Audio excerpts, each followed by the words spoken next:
Commander Rachel Walsh stood at the bridge of the ESS Pathfinder, her eyes fixed on the massive alien ship that had just appeared before them. After 6 months of deep space exploration, humanity had finally made first contact. The year was 2157, and everything was about to change. "Status report," she called out, keeping her voice steady despite her racing heart. "The alien vessel is 3 times our size, Commander," replied Officer Steve Miller from his station. "Their technology readings are off the charts." The massive ship hung in space like a silver needle, gleaming under the distant starlight. Its smooth surface showed no visible weapons, but Rachel hadn't survived 15 years in space by being naive. "Open communications on all frequencies," she ordered. "Let's show them humanity comes in peace." Minutes passed like hours until the alien response came. A hologram appeared in the center of the bridge, showing a tall, elegant being with iridescent skin and multiple eyes. The universal translator kicked in, converting the musical alien language into English. "Greetings, young species," the alien spoke. "I am High Commander Zixtal of the Galactic Consortium. We have been watching your development with great interest." Rachel straightened her uniform. "I am Commander Rachel Walsh of Earth's Space Service. We are honored to make first contact." The alien's expression shifted to something unreadable. "Yes, your species has progressed quite rapidly. Almost too rapidly. The Consortium has protocols for such situations." The temperature on the bridge seemed to drop. Rachel felt the first stirrings of unease. "Protocols?" she asked carefully. "Your species will be classified as a protected race," Zixtal announced. "You will surrender your sovereignty to the Consortium. We will guide your development properly, restrict your expansion, and ensure you do not disturb the galactic peace." Shocked silence filled the bridge. Officer Miller's console beeped with incoming data about the Consortium's demands. Surrender of all military assets, restricted space travel, limited technological development, and complete submission to Consortium authority. Rachel's jaw tightened. "With all due respect, High Commander, humanity has fought too hard for its freedom to surrender it to anyone, no matter how advanced they may be." The alien's eyes narrowed. "You misunderstand, Commander Walsh. This is not a negotiation. Your species is too aggressive, too unpredictable. We have seen your history, your wars, your rapid technological growth. The Consortium will not allow such an unstable race to roam freely among the stars." "And if we refuse?" Rachel asked, though she already knew the answer. "Then we will be forced to ensure compliance through other means." The threat in Zixtal's voice was clear. Rachel looked around at her crew. She saw determination in their eyes, not fear. Humanity had faced extinction-level threats before: diseases, world wars, climate disaster. Each time, they had survived, adapted, and grown stronger. "High Commander," Rachel said, her voice firm, "I speak not just for this ship, but for all of humanity when I say this. We will not submit. We will not surrender our freedom. If the Consortium wants to enslave humanity, you'll find we're not so easily tamed." Zixtal's expression darkened. "You choose defiance over protection, war over peace. We choose freedom over submission," Rachel corrected. "And if that means war, then know this: humanity has never backed down from a fight when our freedom was at stake. We'd rather die on our feet than live on our knees." The alien's hologram flickered. "Then you have made your choice. The Consortium will take appropriate action. Your species had such potential. What a waste." As the hologram vanished, Rachel immediately turned to her communications officer. "Send everything we've learned about the Consortium to Earth. Tell them to prepare. Tell them." She paused, choosing her words carefully. "Tell them humanity faces its greatest challenge, but we will not go quietly into the night." The ESS Pathfinder's engines hummed to life as they prepared to return to Earth. Rachel knew they had just started something massive, something that would change human history forever. But as she looked at her crew's determined faces, she felt pride rather than fear. The galaxy had just shuddered at humanity's defiance. But this was only the beginning.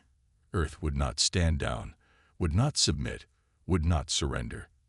The consortium was about to learn why humans had survived everything their harsh world had thrown at them.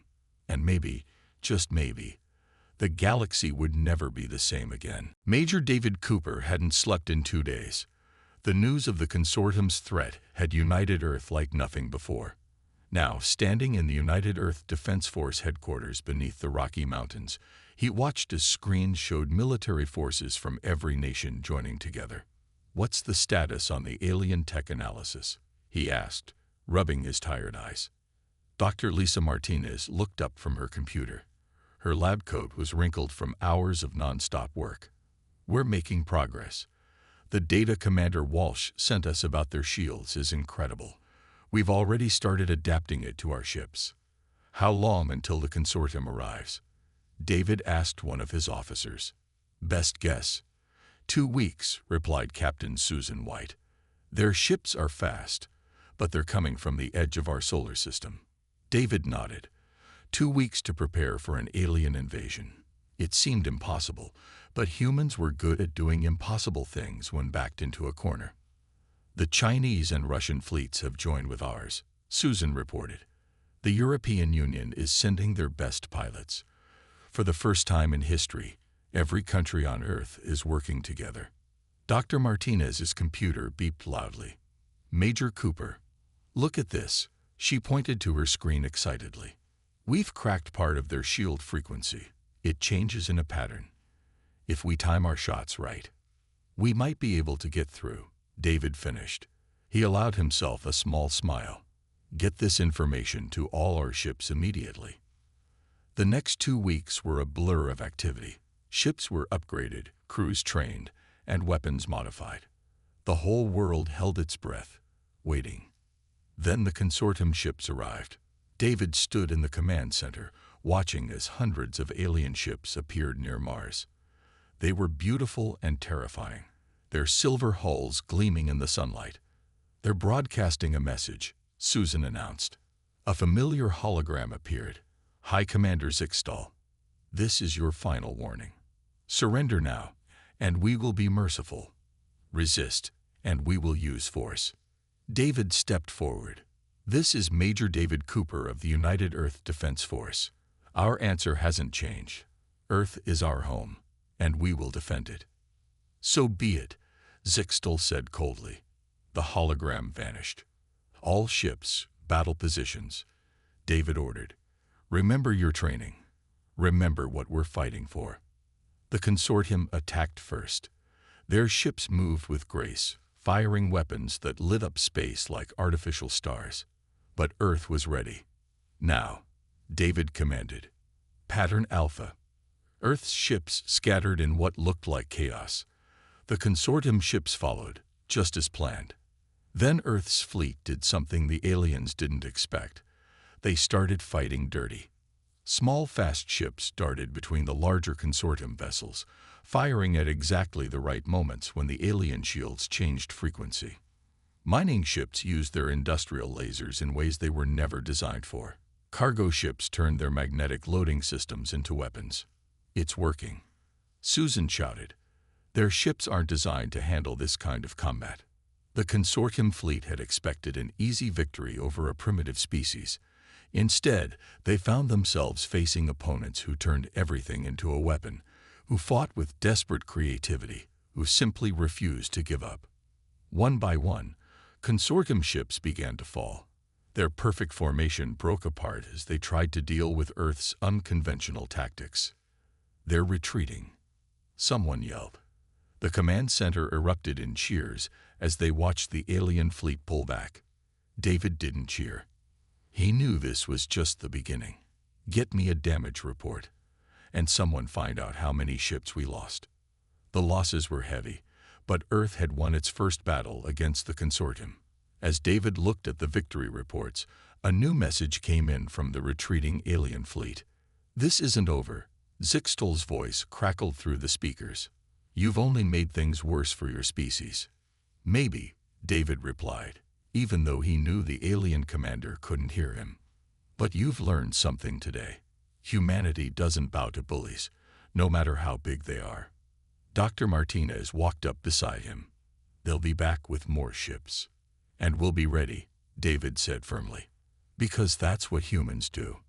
We adapt, we improve, and we never, ever give up. As cleanup operations began, David looked at a photo of Earth on his screen. The first battle was over, but the war for humanity's freedom had just begun. And somehow, he knew that humanity would surprise the galaxy again and again before this was over. Captain Robert Chen watched from his small ship's bridge as 3 massive consortium vessels passed by, completely unaware of his presence. His ship, the Swift Strike, floated silently among the ice and rocks of the Kuiper Belt, its new stealth systems working perfectly. "Status report," he whispered, though the enemy couldn't hear him through space anyway. 5 more minutes until their shields cycle, replied Linda Baker, his weapons officer. Her fingers hovered over the controls, just like the last group. Robert smiled. 3 months had passed since Earth's first victory, and humans had learned a lot about fighting the consortium. The aliens liked order, patterns, and rules. Humans, as it turned out, were very good at breaking all 3. "All ships in position?" he asked over the secure channel. "Ready," came the replies from the other 4 ships hidden nearby. Each one was small, fast, and packed with surprises the consortium wouldn't expect. The aliens had returned with a bigger fleet, thinking numbers would win the war. Instead, they found themselves fighting an enemy they couldn't find. Human ships struck from hiding, disappeared into asteroid fields, and used tricks no proper military would consider. "Now," Robert ordered. 5 human ships burst from their hiding spots. The Swift Strike's engines roared to life as they executed their attack plan. But this was no ordinary attack. They had something new to show the consortium. "Launch the decoys," Robert commanded. Hundreds of small devices shot out from the human ships. Each one gave off the same energy signature as a warship. The consortium's sensors lit up with what looked like a massive human fleet appearing from nowhere. The alien ships panicked, breaking formation to deal with threats that weren't real. That's when Robert's team struck. "Hit their engines," he ordered, "just like we practiced." Linda fired their new weapons, small, smart missiles that could change direction in ways that defied normal space combat rules. The consortium's ships tried to dodge, but their movements were too predictable. "Their shields are down," Linda shouted with excitement. It worked. The battle was over in minutes. 3 consortium ships disabled, their crews forced to escape in lifeboats. Robert's team quickly moved in to capture the abandoned vessels. "Start downloading their databases," he ordered. "Let's see what other secrets they're hiding." As his crew worked, a message came in from Earth Command. Robert read it and grinned. "Listen to this," he announced to his crew. "Our tactics are spreading.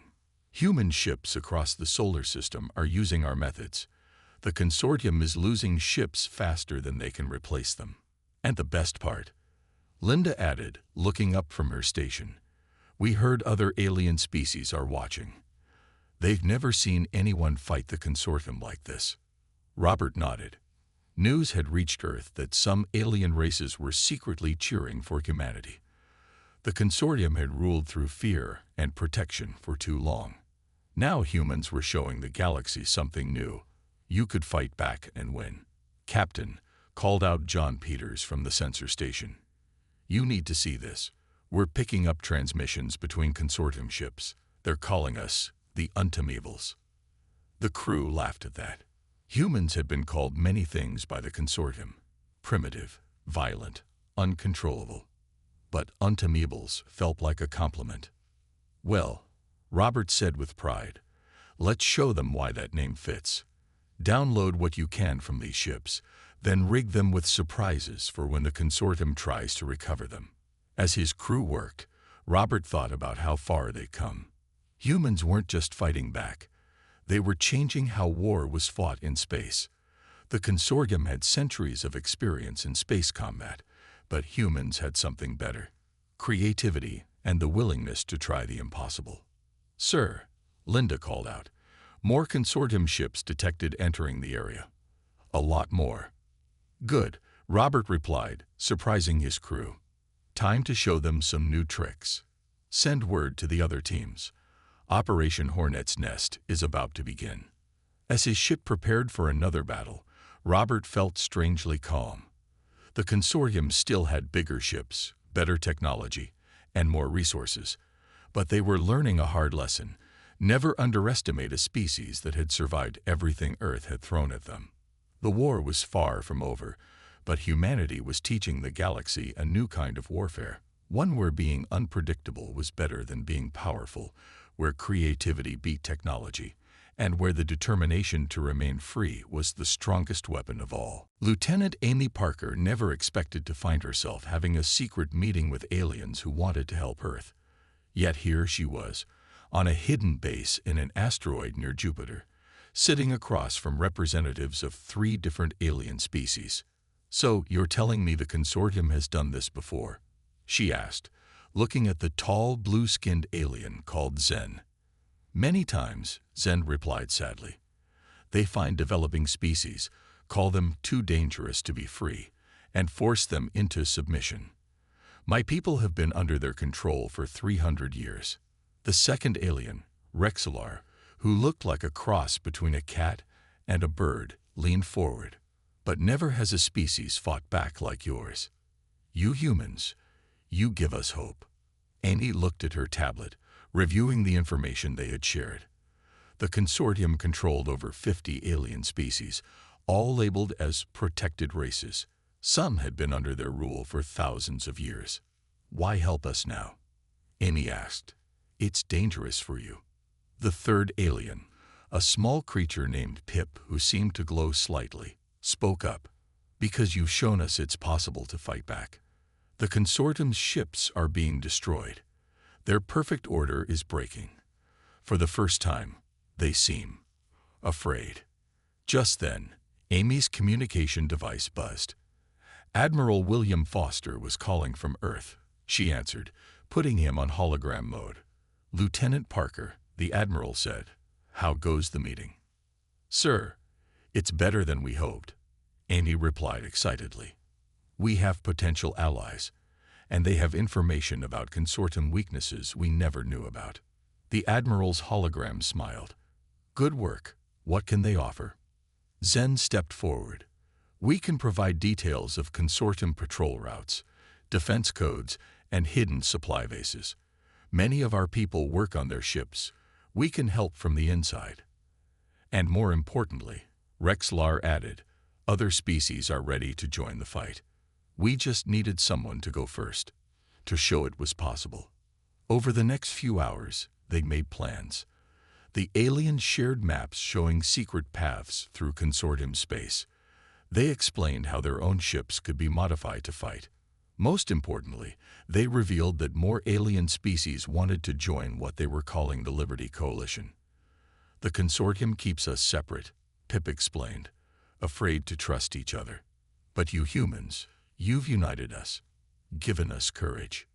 Amy felt proud but also worried. The consortium will fight harder when they realize what's happening. "Let them," Admiral Foster's hologram said firmly. "The more they tighten their grip, the more species will want freedom." Suddenly, alarms blared through the base. A young officer ran into the room. "Lieutenant Parker, consortium patrol ships approaching." Amy jumped to action. "How did they find us?" "They didn't," Zen said calmly. "This is a regular patrol.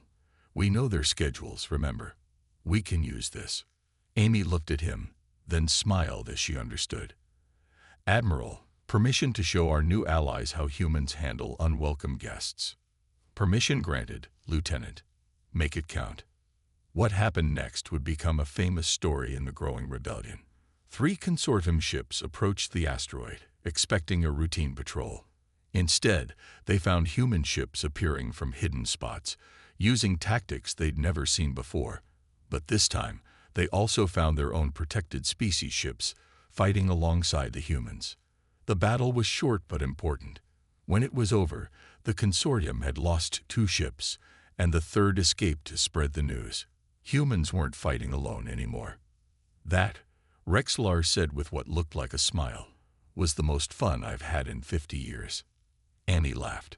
Welcome to the human way of fighting. Break the rules, surprise the enemy, and never do what they expect.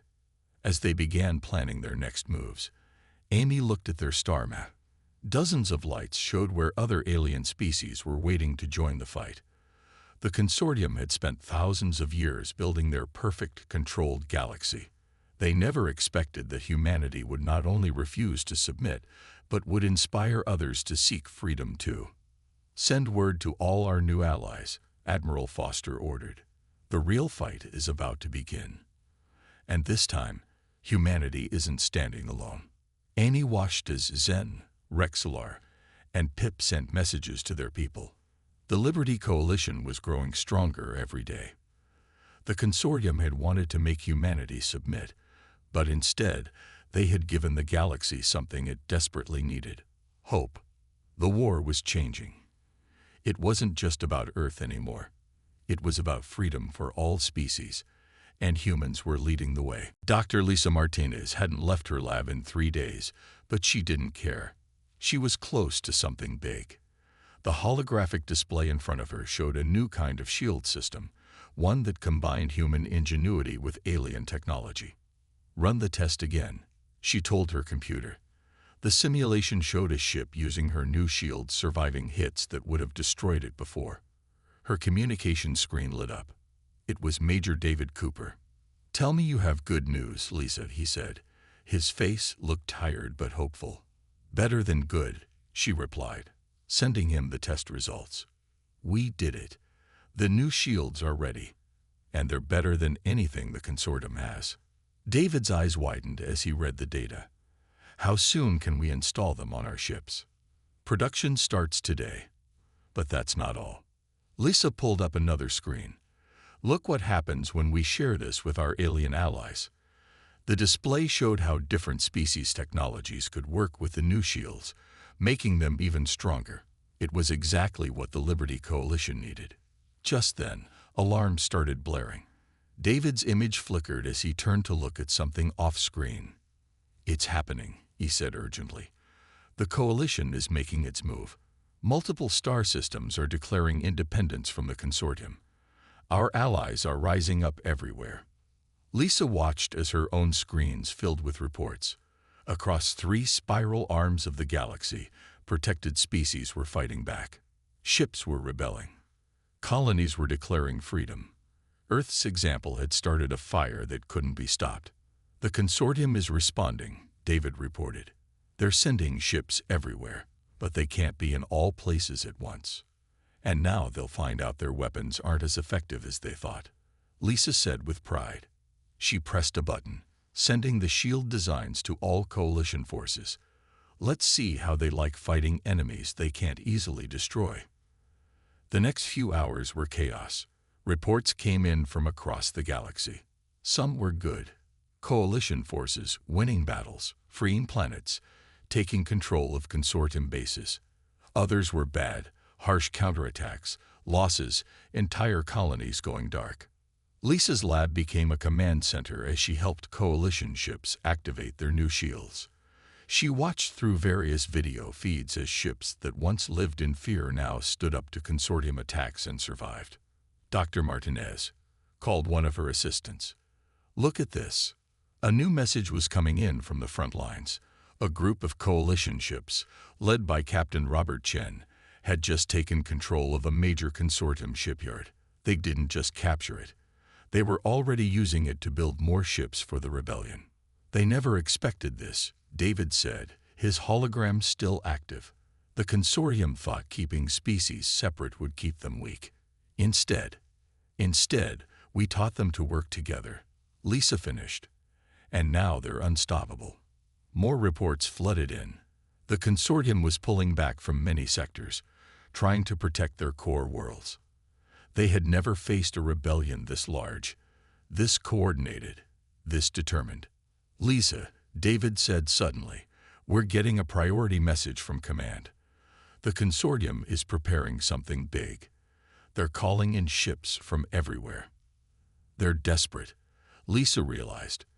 They're going to try to crush this rebellion with one massive attack.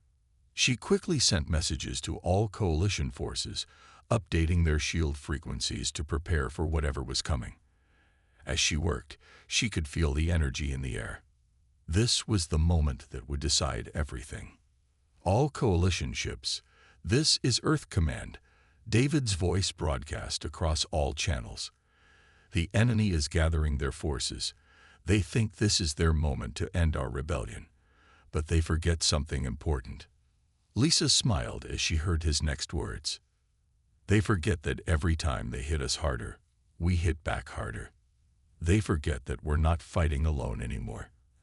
And most importantly, they forget that this rebellion started because humanity refused to submit.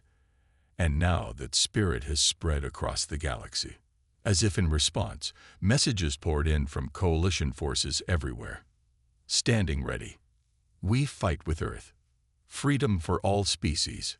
Lisa looked at her screens, watching as thousands of ships, from dozens of species, moved into position. The consortium had wanted to keep the galaxy under control. Instead, they had united it against them. Time to show them what happens when you try to cage the human spirit, she said softly, sending out the final shield updates. And what happens when you underestimate the power of freedom. The biggest battle in galactic history was about to begin. And this time, humanity wasn't just fighting for Earth. They were fighting for every species that had ever dreamed of being free. The space around Proxima Centauri lit up like a new sun as thousands of ships from both sides clashed in the greatest battle the galaxy had ever seen. Commander Rachel Walsh, back from her deep space mission with crucial information, stood on the bridge of the upgraded ESS Pathfinder, leading the Coalition's main fleet. All ships, hold formation, she ordered, watching as consortium battleships approached. Remember the plan. Let them think they have us trapped. The consortium had gathered their largest fleet ever, over 5,000 ships. They thought they had the coalition forces cornered against the gravity well of Proxima Centauri. They were wrong. Enemy ships entering firing range, reported Steve Miller, still at his post after all these months of war. Rachel smiled. Send the signal. Suddenly, from behind Proxima Centauri's largest planet, another fleet appeared. Led by Captain Robert Chen, these ships had been hiding there for days, using the new stealth technology developed by Dr. Martinez. Coalition forces, attack pattern Delta. Rachel commanded. Show them what we learned in their own databases. During her deep space mission, Rachel had discovered something important, the consortium's greatest weakness. Their entire society was built on order and control. Their ships always followed the same tactics, the same patterns, and now the coalition knew them all. The battle exploded into chaos, but it was a planned chaos.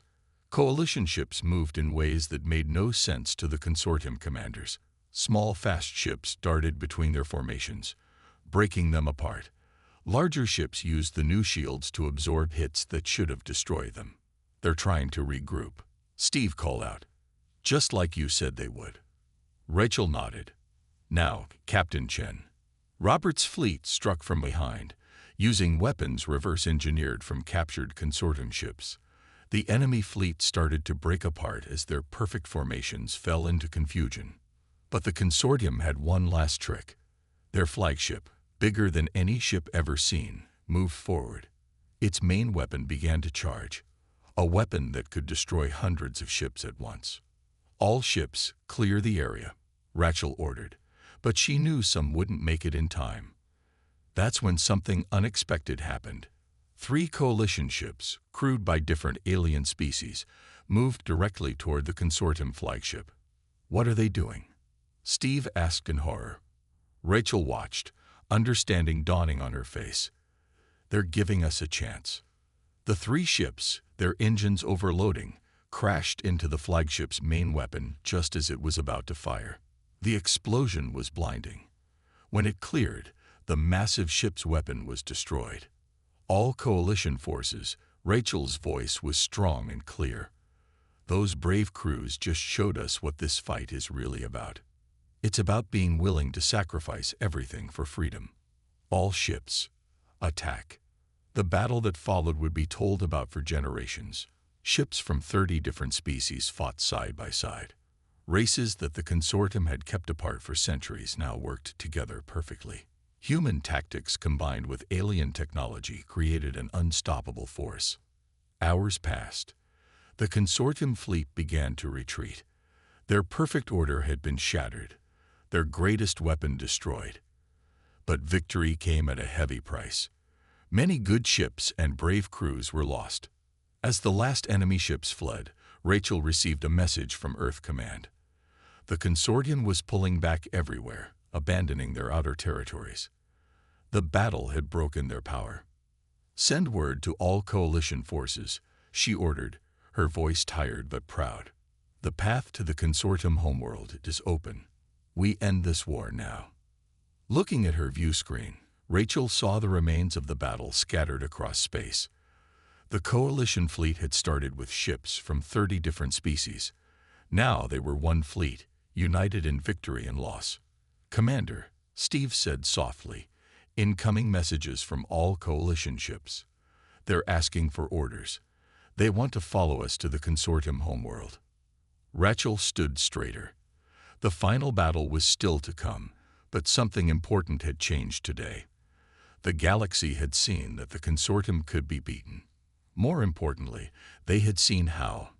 By standing together, by being unpredictable, by believing in freedom more than fear.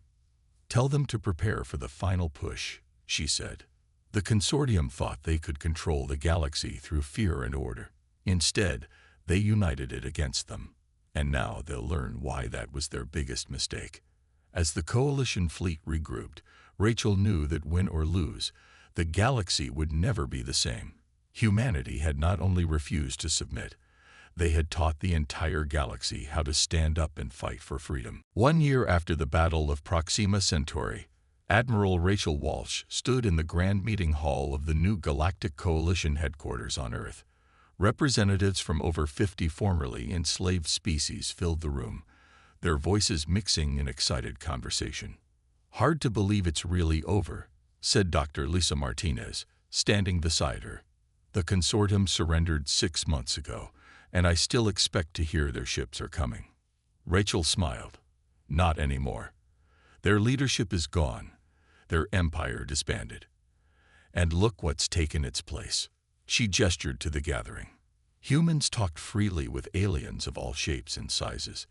Former enemies worked together to build something new. The fear that had ruled the galaxy for thousands of years was gone. Major David Cooper, now Earth's chief representative to the coalition, stepped up to the speaker's platform. The room fell quiet. 10 years ago, he began, humanity faced a choice: submit to control or fight for freedom. We chose freedom, not just for ourselves, but for everyone. Today, we make sure no species ever faces that choice again. He pressed a button, and a hologram appeared above the hall. It showed the new coalition charter being signed by representatives from every freed species. "The first law of our new coalition," David announced, "is that no species may force its will upon another. The second is that we defend this freedom together." Zen, Rexlar, and Pip, the first aliens to join the human resistance, stood up to speak next. They had become heroes to their own people and symbols of cooperation throughout the galaxy. "Humans taught us something important," Zen said, his blue skin glowing with emotion. "They showed us that being different isn't weakness, it's strength. The consortium wanted all species to be the same, to follow their rules. Humanity showed us a better way." Rachel remembered the final battle at the consortium homeworld. Their enemies had expected the coalition forces to attack in traditional ways. Instead, they found themselves facing tactics from 30 different species, all working together in ways the consortium never imagined possible. "Admiral Walsh," Rexlar called out, "the Coalition Council has made a decision. We want Earth to lead the new combined defense fleet. Your people proved they know how to protect freedom." Rachel stepped forward, surprised. "Are you sure? There are species here with thousands more years of space experience than us. But none with your spirit." Pip glowed brighter as he spoke. "You humans don't just fight for freedom. You inspire others to be free. That's what we need now." The hall erupted in cheers of agreement. Species that once feared each other now stood together, united in their trust of humanity's leadership. Dr. Martinez touched Rachel's arm and pointed to a screen showing news from across the galaxy. Freed worlds were rebuilding. Trade routes were opening between species that had never spoken before. New technologies were being shared freely. "Look there," Lisa said excitedly. "Remember those 3 ships that sacrificed themselves to save the fleet at Proxima Centauri? Their crew's families just opened the first multi-species academy. They're teaching everyone how to work together, just like we did in the war." Rachel felt pride warm her heart. Humanity had done more than win a war. They had changed the galaxy's future. David called for attention again. "Today, we're not just celebrating victory. We're celebrating the birth of something new. A galaxy where every species is free to grow, to learn, to be different. Where we protect each other instead of controlling each other." He raised his hand, and everyone in the hall stood. "To the coalition," he said, "to freedom. And to the spirit that made it possible. The human spirit that refused to stand down, that taught us all to fight for what's right." The cheers that followed weren't just happy noise. They were the sound of a galaxy celebrating its freedom. Rachel looked around the room, remembering that first contact with the consortium that seemed so long ago. They had tried to force humanity to submit. Instead, humanity had given the galaxy something it desperately needed: the courage to be free. As the celebration continued, Rachel walked to a window and looked up at the stars. Somewhere out there, new species were developing, growing, reaching for the stars themselves. When they finally made it to space, they wouldn't find the consortium's control waiting for them. Instead, they would find a free galaxy, guided by the simple human principle that had changed everything: the right to choose your own path, and the duty to help others do the same. The galaxy had shuddered when humanity refused to stand down. Now it thrived because of that refusal.